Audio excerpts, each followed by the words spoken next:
Now we'd like to move to another a part of our program, and it will be about Thailand. And through several months, we worked with Dr. Verita Sriratana from Chulalongkorn University, and currently she's a fellow at Raoul in Lund University.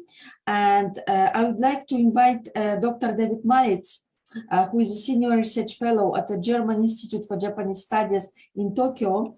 And also he conducted his doctoral research on the history of Japanese-Thai relations at Kyoto University, Center for Southeast Asian Studies, and also at Chulalongkorn University. I would like to invite Dr. David Malitz to introduce Verita Sriratana, Dr. Verita Sriratana, and to facilitate the session. Okay, thank you very much, Natalia, for this very kind introduction. I hope you can hear me well. So it's really my pleasure to introduce today my former colleague, the always enlightening Professor Verita. She's an associate professor at the Department of English at the Faculty of Arts of Chulalongkorn University, where she also received her BA. Professor Verita then continued her studies first at Warwick and then at St. Andrews for her MA and PhD respectively. Her research interests are gender, necropolitics, postcolonialism, and also modernist studies.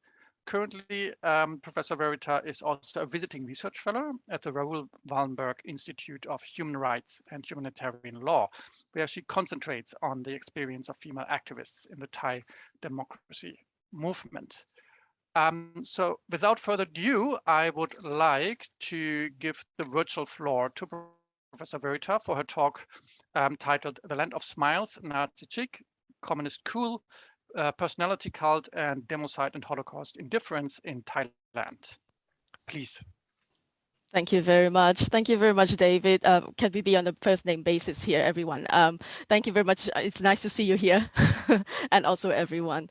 It's really, I feel honored to be part of the Identifying and Countering Holocaust Distortion, Lessons for and from Southeast Asia project and Symposium. I'm a literary scientist, so I'm a literary studies scholar, as you know.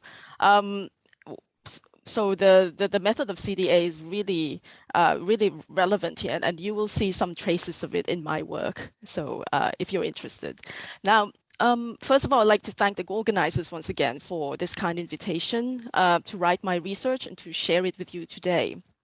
The topic of my talk today, as you can see, kind of like might raise a sort of like alarm in your head, is buzzwords, you know, Nazi chic, communist cool. But what I propound in my research is that Thailand's problem is what I would call democide and Holocaust indifference, you know, and in my opinion, in my humble opinion, I venture to use the term since what's happening in Thailand lies beyond the working definition of Holocaust denial and distortion defined and adopted by International Holocaust Remembrance Alliance. And beyond, I think, the main categorization of Holocaust denial and distortion propounded by Michael Shafir, with all due respect, you know, as we know.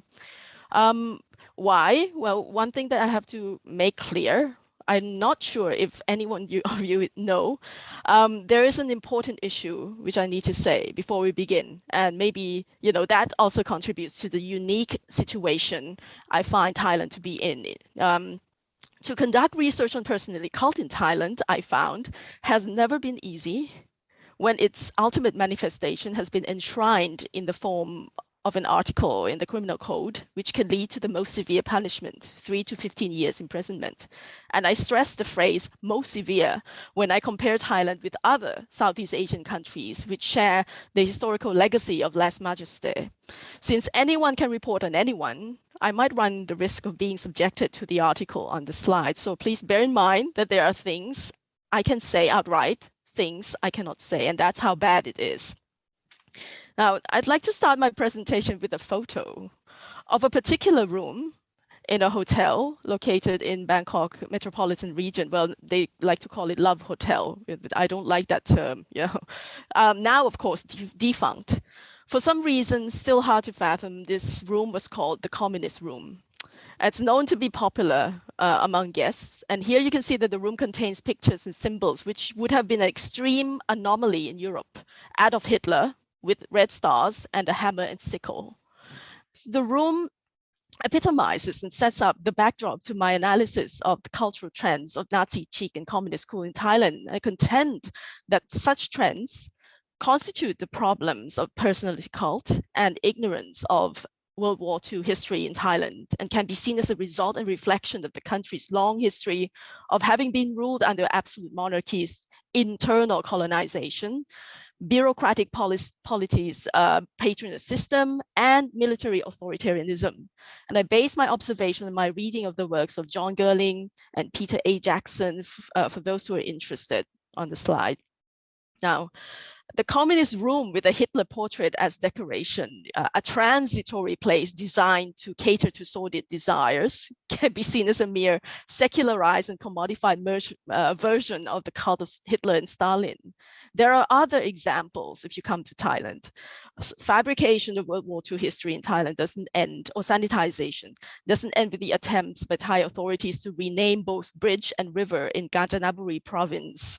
So on the slide, you can see some photos of from the oldest museum in Kanchanaburi, problematically called Death War Museum. I don't know if anyone has been there, but it's an old one. It's a historically misleading acronym, DEAF, intentionally rhymed with the word death for Japan, England, America, Australia, Thailand, and Holland. And as the DEAF acronym testifies, the museum propagates and artificially reconstructs a myth of the Burma Railway as claiming only prisoner of wars from allied countries as victims. Thailand's glorification of the Japanese army can be seen everywhere, especially if you go to Kanchanaburi. Now, such a narrative concocted by this place obliterates the truth that Asian laborers coerced as well as recruited by the promise of higher wages also, where they suffered and died in great number during the construction of the Burma Railway. And such I would call epistemic violence, which subjects Asian workers to total silence and erasure, can be defined as Holocaust distortion, in the Thai context. That such distortion is different from what I mean by democide and Holocaust indifference, with reference to the Hitler and Stalin personality cult, and also what you see in Thailand, other forms of personality cult. The Second World War history of Thailand-Japan relations is based more on ignorance and collective historical amnesia programmed by the state. The forgotten Asian laborers comprise not only Chinese, Malays, Indians from colonial Malaya, but also Burmese, Thais, and Chinese immigrants in Thailand. Now, though my paper is not the place to explore the topic of Asian slave workers in Siam Burma Railway, I wish to pay homage to the research work of Subramanian and Sturma, which shows that, I quote, the Thai government acted to protect Thai workers from the excesses of Japanese employment, but this was often at the expense of Chinese laborers resident in Thailand. And that the research also shows that Pan-Asianism promoted by Japan was an illusion, as Japan regarded itself as leader equivalent to the Aryan of all Asian ethnicities. Now, and the Death Museum has become just one section of a bigger museum now, if anyone has visited the place.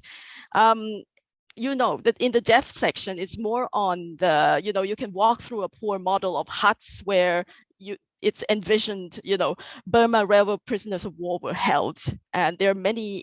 The place calls itself a museum, but it's actually a place where they collect eclectic hoard of objects, put on display, from stamps, coins, musical instruments, even stuffed dead animals, And nearby, you will see a kind of Buddhist temple-style decorative stucco figures of Adolf Hitler placed alongside Joseph Stalin. The biographical text written both in Thai and English, which enshrine the figures of Joseph Stalin, failed to mention, of course, Gulag and Holodomor. The Thai and English biographical text, which enshrine the figure of Adolf Hitler, failed to mention the Holocaust. However, seemingly, as an afterthought, news articles clippings about Auschwitz in the Thai language were pasted near Hitler's left hand, if you can see the figures. The use of biographical text in this museum is telling, as it not only contributes to, but also accounts for the cult of personality. Now, this place was and still is a popular school field trip destination for students. And I have to say, I was there when I was 12 or 13 years old. I recall.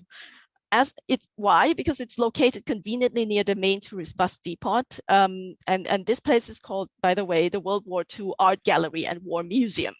So, and it has traditionally been treated by schools and state institutions as an academically curated museum, which offers information on World War II history.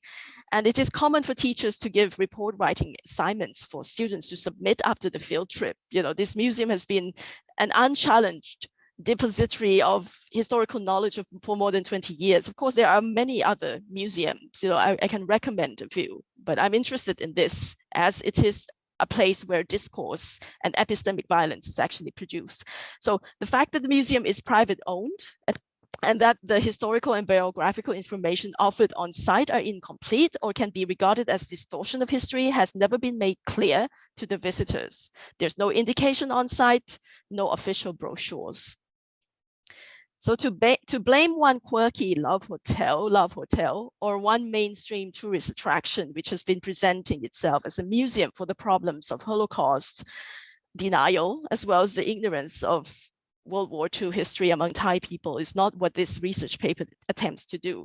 My research aims to explicate how the Thai mentality and collective memory can be seen as fertile soil from which personality cult thrives and prospers. Personality cult is enriched by the legacy of absolute monarchy, popular interpretation of Theravada Buddhism as well. Such interpretation espouses, for example, supernatural beliefs seen in the belief in mediums, amulets, in the karma, merit, and reincarnation, fetish. Sorry for those who may be offended, but it really is a fetish. Well, at least in my humble opinion. So karma, merit, and reincarnation are central concepts for those who are interested, of Theravada Buddhism. And since each action leads to a consequence, and since karma determines one's reincarnation, making merit is viewed as the solution and preferred recourse as it creates good karma. So not unlike the accumulation of wealth, the accumulation of merit or good deeds, it leads to good charisma, barami, would better one's karma and guarantee a better life in the world and a better reincarnation. So it is therefore not uncommon for Thai people to view historical leaders like Hitler or Stalin or any other semi-divines, despite their shortcomings, as having accumulated good karma in their past lives. Since good karma has propelled these strong men figures to power and secure their place in history. Also, I have to add, it is not uncommon to think that women and LGBTQIA+ are seen as deficient in good karma. So that's the problem. Now, I know it's very risky, but I have to add that gender, of course, again, on the slide, you can see, I will not read it out, is a very important issue in personality cult, especially in the concept of aura, charisma, or barami, accumulated fantastically good karma, in Thai popular Buddhist term. Gender shapes the branding image of a venerated figure in any personality cult. In the case of King Chulalongkorn, for example, you can see that the status is not only about semi-divine, this sort of like, I'm using euphemism here, the reason why. But there is also a concept of semi-divine masculinity that's attached. So, but I base my analysis on a published research by Irene Stengs, which I highly recommend for those who are interested in this. Now Nazi Chic. In 2014, the National Council for Peace and Order, or NCPO, under junta leader Prayut Chan-o-cha, attempted to indoctrinate students up to the age of 18 in the whole Kingdom of Thailand with 12 core values. What are 12 core values? A set of moral codes designed to instill in students ultra-nationalist sentiments. I'm breaking it down for you. Love for the monarchy and reverence for the military. The authorities resorted to media outlets, particularly patriotic songs and short films, to be screened for young audience. And among the short films commissioned by NCPO was one which featured a child painting and a child, like both of them, applauding the portrait of Adolf Hitler. So the propaganda short film was screened for free in Thai cinemas across the country in celebration of King Bhumibol, King Rama IX's 87th birthday. I'm not saying this in passing, but I cannot say more. So please reflect on the implication. You know, CDA, I have to say, is not only important in Thailand, it is our way of life. So when called out and condemned by the ambassador of Israel, the short film director gave the following statement to his own defense. Thus, you know, I didn't think the inclusion of Hitler's scene would be an issue. Hitler is the character of this child. He has always been number one, and he is selfish. Hitler is also a number one in a bad way. He was good at persuading a lot of people, but he refused to listen to the majority. So the director's statement reflects a strange attitude towards World War II atrocities and the Holocaust. You know, at first glance, one may assume that his opinion of Hitler is an outcome of plain ignorance and Holocaust denial and distortion outright. However, in the case of Thailand, most people are familiar with Holocaust history, as seen in the respectful, okay, even though strange, display of the stucco figures, you know, as well as the selective biographies at the World War II Museum in Kanchanaburi. The problem lies in the fact that many people choose to overlook the devastating death and instead focus on the strongman leader's prowess, like he has always been number one, despite his shortcomings. And this can arguably be counted as a form of ignorance. However, I define such a phenomenon as Democide and the Holocaust indifference, because many, as per personal fetish, deliberately view the Holocaust as well as Democide with indifference. I would get to the part of Democide, but if you follow the news in Thailand, you will see a lot. So my contention is confirmed in the statements made by NCPO representatives. So like one spokesperson, for instance, you can read on the slide, one Colonel Sansert Gaogamnerd commented even before having watched the short film that is very magical. And he said, if I were to make an uneducated guess, you know, it may have been intended to say that democracy has good and bad sides. Now, how could he come to that kind of conclusion from this particular short film? So Sansert Gaogamnerd only reiterated the discourse, which has long been a driving force, like, well, I would say the driving force in Thai political history. His statement is a resounding continuation of, and unfortunately, some people died statement, which then Prime Minister Abhisit Vejjajiva made in defense of the violent 2010 Thai military crackdown on the United Front for Democracy Against Dictatorship, or UDD, protests in central Bangkok, allegedly resulting in more than 85 deaths and more than 50 missing persons.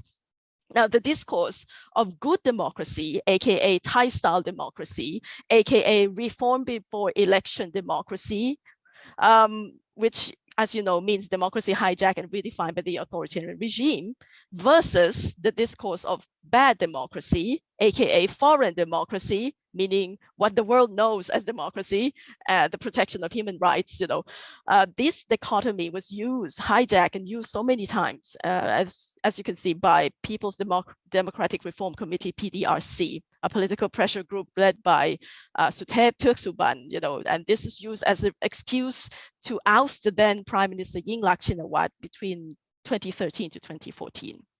Now, in 2014, echoing Abhisit's statement, ultra-nationalist leader of an online vigilante group called Rubbish Collection Organization, or RCO, the leader's name is Dr. Rientong Nanna, he's a medical doctor. He said, I see myself as the person who sweeps the dusty floor. When I first sweep it, the dust will be blown all over the place. But once I get the dust in the same pile, the floor will look cleaner. And this is analogous to the proverb on the slide, where there is planing, shavings will fall, and said to be the favorite of Hermann Goering. Now, for those who are not familiar with Thai politics, Rientong Nanna, as I said, is a medical doctor, former operations director of the Army Medical Department, and current a director of a hospital owned by his family. And he formed this group. The group in 2014 had around 200,000 members, and they actually tried to, you know, kind of witch hunt those who say things about the monarchy, who criticize the monarchy. So his rubbish rhetoric even persists today during the pandemic crisis, since in July 2021, this year, Rien Thong announced on his Facebook page that his hospital would refuse pro-democracy protesters infected with COVID-19. So though some might argue that Thailand's usage of Nazi imagery, particularly adoption of language and symbols associated with the Holocaust for commercial purposes, can be deemed one form of Holocaust trivialization, which is part of Holocaust distortion, I stand by my contention that Thailand's version of Holocaust trivialization is driven more by indifference towards Thais, and also directed towards Thais who harbor political views considered by the authorities as subversive, than by anti-Semitic sentiments or Nazi sympathies. So hence, the trivialization here is not the trivialization of the Holocaust per se, but rather the trivialization of Thais who do not subscribe to the ultra-royalist and ultra-nationalist right-wing ideology.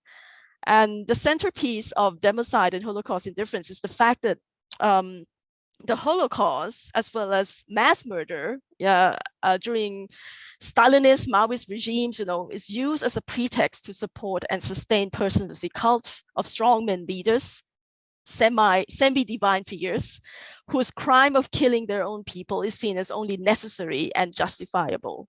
Knowledge of Thailand's political theory, as well as particular theoretical framework, is needed when analyzing, or context is needed when analyzing the appropriation of the Holocaust in contemporary Thai politics. For example, allegations against George Soros made by Haritai Muobunsi, a prominent member of a fascist group, actually do not simply count as anti-Semitic conspiracy theories, especially when one takes into consideration what Thais perceive, to be Soros's role, which contributed to Thailand's financial crisis in 1997. And Soros's name has been invoked to stir hatred against so-called nation-corrupting foreign influence, which, in other words, has the potential to propel the people to challenge the legitimacy of the present junta government. So the name and blame of Soros in Thai collective memory have also been used. It happens. So the name and blame of Soros in Thai collective memory have also been used and hijacked mainly to attack Thailand's ousted former Prime Minister Thaksin Shinawatra, whose concocted image of the self-serving tycoon plotting to overthrow Thailand's stability and status quo have been extensively propagated by right-wing groups, by People's Alliance for Democracy, PAD, since the Thai political crisis in 2005, for instance. And as you can see, this is a photograph when the right, I would say, I use the term, the fascist group, try to stop people's move to actually call for an amendment for the constitution draft. So stop Soros's draft. It has nothing to do with Soros. Okay, so I also see Nazi Chic as a product of social militarization, reflecting in manifestation of militarism in schools. You can see in Thai schools, you see through the uniform, compulsory hairstyle, the power position of teachers, that is social militarization. That can be another paper, by the way. So it's no surprise to see how Nazi Chic exists even in universities. And I'm not proud to say that the photo here, the first one, took place in my university. And one last thing that I would mention is that traces of Nazi Chic in Thailand could still be found even within the pro-democracy movement in 2020, when protesters, warned each other on social media to refrain from displaying any form of Nazi insignia during the afternoon rally against the current government, which took place in front of the German embassy in Bangkok. So it's very much ingrained. And now we talk about the communist cool trend in Thailand. So the Nazi Chic and Hitler personality cult backfired, I would say, from my findings, in the form of yet another type of Chic and personality cult. So the consequence of state-approved cult of a strongman leader, like Adolf Hitler you see in the short film, as well as its local counterpart, can be seen in how the pendulum of revolt by pro-democracy activists has ironically swung towards the direction of yet another series of extreme. For example, where Karl Marx and even Joseph Stalin are idolized as part of the communist cool counter-reaction. And this can be seen in how Marx's portrait and the hammer and the sickle symbol have been incorporated into the current pro-democracy campaigns by the young generation. On the 7th of December 2020, Free Youth Movement, one of the student-led anti-government protest groups in Thailand, there are many clusters and groups, by the way, this is just one, okay, launched a campaign called Restart Thailand, or RT. As you can see on the slide, the campaign's poster, which was posted on the Free Youth Facebook page, features a red background with the letters R and T styled to resemble the hammer and sickle to represent proletarian solidarity. And the text on the poster reads, "Labor builds a nation, not any Maharaja." Maharaja means great king. And the caption reads, "The royal palace was built by the hands of laborers. Every baht of our taxes from the sufferings of laborers, but laborers nevertheless have to struggle under this failed state. They're not even able to live their lives in human dignity. They're seen as only dust under the feet of someone who fails to see that we are equal human beings." By the way, that is a Thai register. You know, we have many language register. When we talk to royals, it's a very different language. It's not even the dialect, another set of vocabulary. And normally Thais, if you're a commoner, you call yourself dust under your feet. So that shows a lot of things, you know. So labor builds a nation, not any Maharaja. Again, stay tuned soon. Restart Thailand, #RTs, #OneDemandTeam. And this caused huge controversy, especially when we take into account what the hammer and sickle signify for our neighboring countries, or for protesters in Hong Kong and Taiwan. You know, so I subscribe to what Jasmine Chia here says. You can read it on the slide, you know, what this particular symbol signifies. Now, the communist cool trend in Thai popular culture, as well as among the anti-government activists, can be explained, you know, it can be understood as a counter-reaction to decades or even more, you know, of anti-communist indoctrination during the Cold War. And it can also be seen as a counter-reaction of the political events in the 1970s, particularly the violent crackdown of workers, of leftist workers, university students, you know, by right-wing paramilitaries and vigilante groups harboring the kind of mindset not very much different from that of Rien Thong Nan Na, or the rubbish collection organization online vigilante group, you know. And I'm talking about the 6th October 1976 massacre at Democide University. And if you're interested in this event, stay tuned on the final day of the symposium. We will talk about how Thailand commemorates, or Thailand doesn't commemorate 6 October 1976. And the iconic photo here is, for me, necropolitics at its finest. You know, people were laughing when a corpse was mutilated because they really did believe that they had the license to kill, and that they were brainwashed into believing that killing so-called nation haters, the enemies of the nation, brought good merit. A Buddhist monk at that time even said that killing communists was not sinful in any way. So you can imagine. The romanticization of hammer and sickle symbols among the young generation can also be analyzed as a byproduct of the ways in which the pendulum of personality cult vacillates from right to left. Now, one can say that the natural recourse and reaction to ultra-royalist cult of personality should inevitably be communist cult of personality, how else? In the case of Thailand, apart from Lenin, Stalin, communist coup is actually built upon the foundation of the cult and the idolization of Karl Marx. And I'm not sure if you know this figure, Dit Pumisak. Marx, you already know, a global figure. He lived a very different reality compared to Dit Pumisak, who was born in 1930, died in 1966. And with all due respect, I'm not saying that we should not talk about Dit Pumisak. We should not that we should discredit Dit Pumisak in any way. No, not at all. He is one of those who were silenced by history, and we should actually pay our homage to him. But it is also, what I want to point out, is also very dangerous how it is heading. So Dit Pumisak was actually, if you're interested, born in Pratinburi province, Eastern Thailand, into a poor family. He rose to fame while studying at the Faculty of Arts, Chulalongkorn University, where I work. And he became a very controversial figure because he was the student editor of a university magazine. And normally these magazines has always published like royalist content because the magazines there to commemorate, for example, the death of King Chulalongkorn, the university's royal namesake.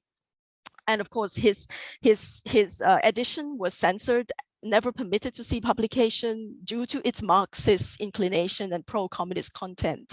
So the resenting conservative student body, well, surprise, surprise, they're from Faculty of Engineering, threw Jit Pumisak physically, literally off the auditorium stage to the ground. And so that's what's been done to him. And Jit Pumisak's university days, censorship and persecution was just only the beginning of his subsequent arrest in 1956 and 6-year imprisonment on the grounds of accomplice to crime against security of the state and communist acts. And upon his release, Jit went to the jungle in Sakonnakhon province. Sakonnakhon province is the location of headquarters of the Communist Party of Thailand. Jit remained in the jungle until 1966, where he was surrounded and shot to death. Now, for many young leftists who are against ultra-right ideology, who just had enough, who are critical of the monarchy, of the military, Jit Pumisak, described by many as the Che Guevara of Thailand, is remembered and celebrated as a revolutionary icon. Now, this is understandable, right? Given the fact that personality cult has been the language register utilized by Thailand's ultranationalist right-wing authorities for a very long time. And it seems like the only way to retaliate is through the same channel. And this has proven to backfire, as when political protest movements are based on the same cult of oppression and indoctrination, they tend to affirm and sustain the country's fetish for personality cult. And this is what allows, the powers that be, Nazi Chic, communist cool, to coincide in the political landscape, where the authorities endorse the cult of semi-divines, protected and enhanced by censorship laws. Now, I conducted, I don't know how much time I have, but just to share with you, I conducted an online survey on the Nazi and Soviet Union imageries and representation of Hitler and Stalin in Thailand during the whole month of July 2021, with a total of 34 participants aged between 17 and 54. The professions of participants include school students, to landscape architect, to university lecturers, marketing researcher, news reporters, so on and so forth. I asked 2 questions, and it's quite a trick questions as well, because they're trick questions. I want to see if anyone would call out the questions that I asked. So when asked which insignia of Second World War regime between the Nazi flag and Soviet Union flag is more intensely associated with the stigma of trauma, violence, and mass murder, of course, 26 out of 34 participants chose the Nazi flag. Now, when it comes to the second question, when asked which historical figure between Hitler and Stalin is more, in your view, pardonable as a strong leader despite the attached stigma or trauma, violence and mass murder, 22 out of 34 of course chose Stalin, while there are like 3 participants who always called out the survey, the questions. It's like, what the heck, we cannot choose, So of 22, and this is interesting, of 22 out of 34 participants who chose Stalin, most specified that Stalin was nevertheless commendable for establishing stability in the Soviet Union and for, I quote, having fought for the proletariats. That's the direct quotation. And what is most also fascinating is in the brief study is the 7 participants who chose the Nazi flag for the first question, but chose Hitler for the second question. So one participant said that Hitler was more pardonable despite his shortcomings because she, and I quote, could not think of one good thing about Stalin since all his policies were flawed. One particular university student said that they chose Hitler because Hitler made Germany great in terms of military and industry. Another chose Hitler because Hitler, this is the direct quotation, Hitler made Germany rule the world. Another chose Stalin because he said, like, society tends to portray Hitler as more terrible than Stalin, but the truth is Hitler is softer than Stalin, if I remember correctly, so on and so forth. it's a harrowing read, I have to say. So what can we do with this? I cannot say. What can Thailand do to solve the personality cult and I'm really democide? sorry to interrupt, but we really need to come to an end. Yeah. This is my final slide. Sorry. So what can we do? I don't know. I just know that Thailand needs democracy, and that law has to be reformed or dismantled altogether. I'm using Harry Potter terms, that's how bad it is. So, but until then, with my knowledge, expertise, and experience, I would suggest the promotion of Central and Eastern European studies in Thailand as one way to help the Thai public question and deconstruct the tendency to glorify and romanticize, strongman leaders from history.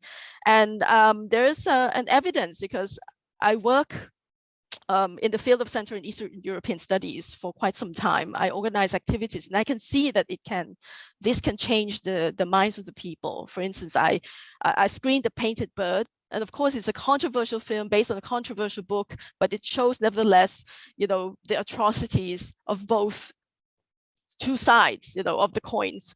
And there is a film review. If you read on the slide, that kind of show that there is this kind of like revelation that comes with such activity. And of course, as someone who teaches literature, I find that teaching Holocaust through literature, or World War II history through literature from Central Europe, is also a good way to propel young people to think and question, themselves more. So thank you very much. I will just put this in a wrap. And these are the bibliography that I use for my work. Thank you.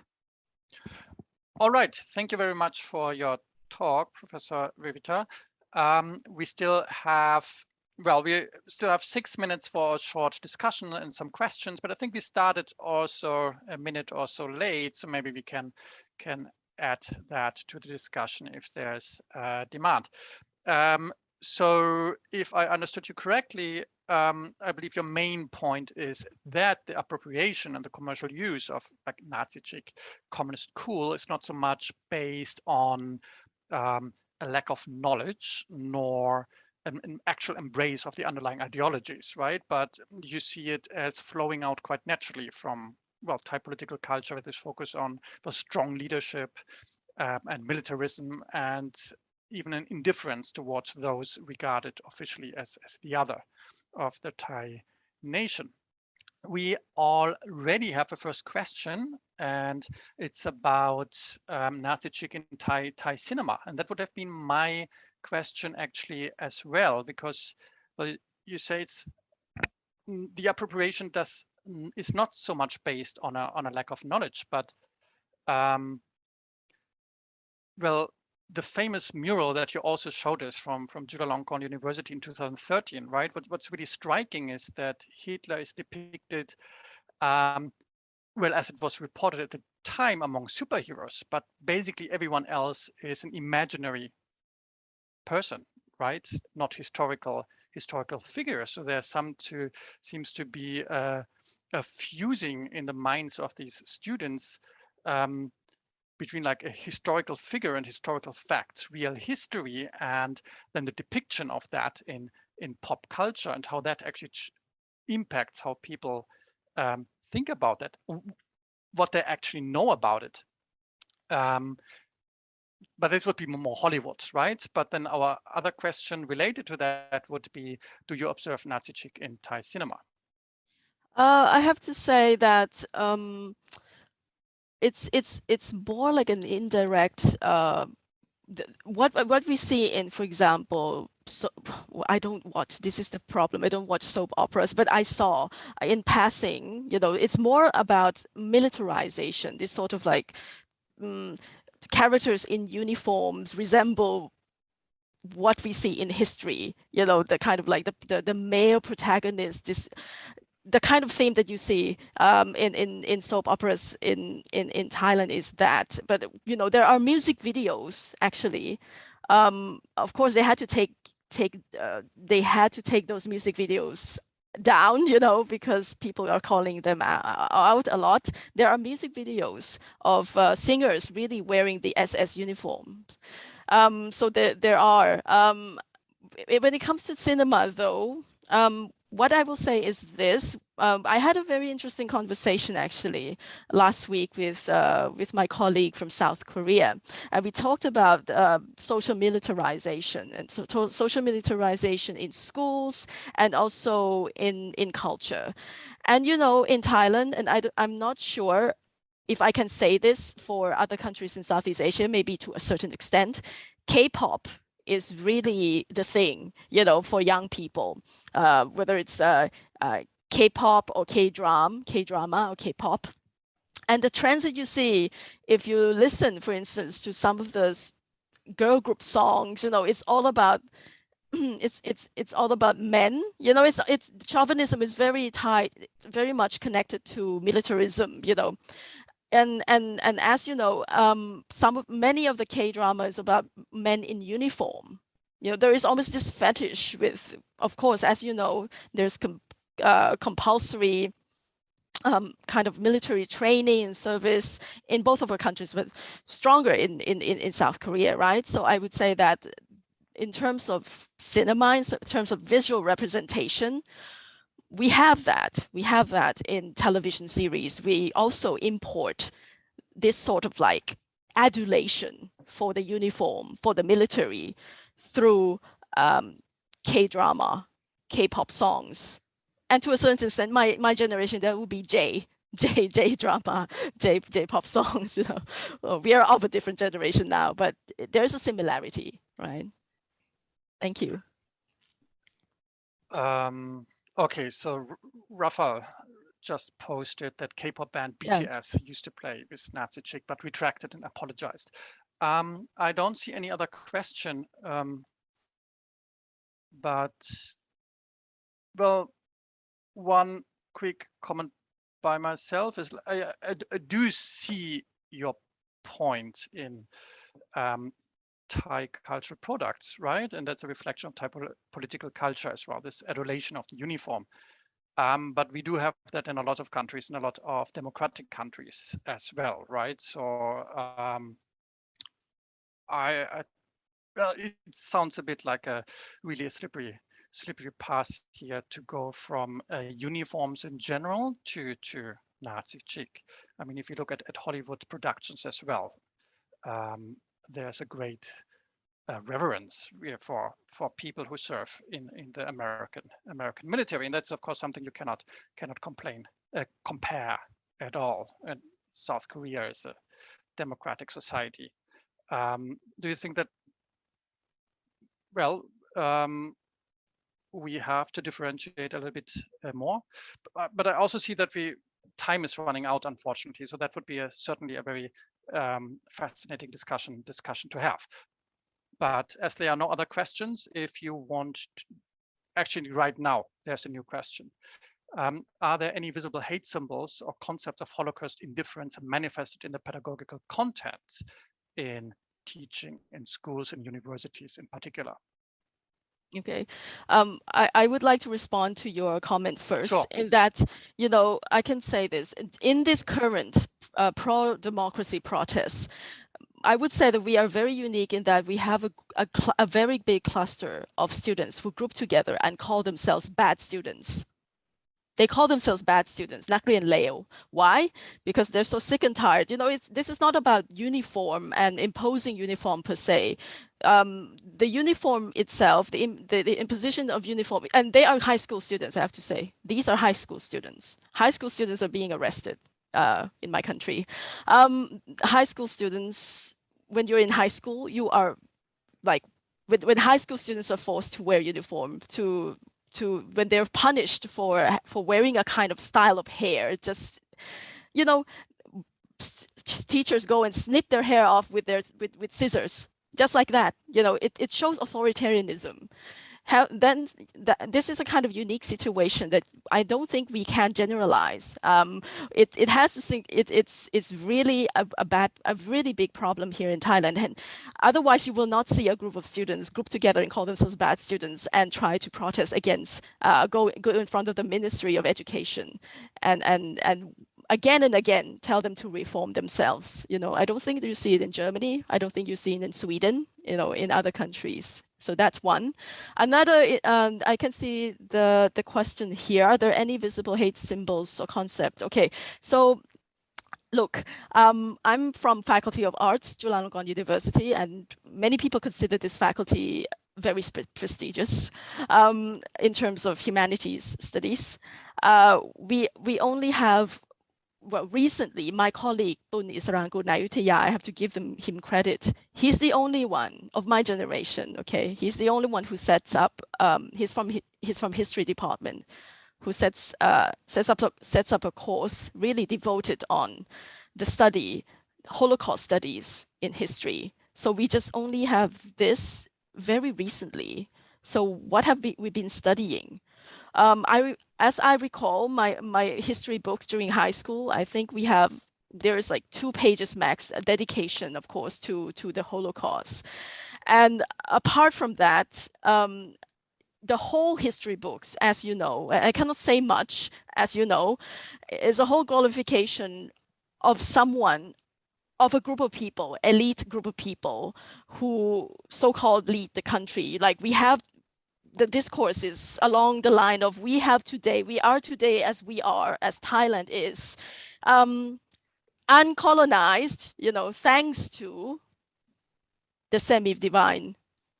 Okay. You know yes. who? Yeah, something like that. Yeah. Thank you. And unfortunately, I think we really have to close the discussion and the Q&A session now. So thank you again very much for your talk. And I pass the virtual microphone back to Natalia. Thank you very much for all the questions.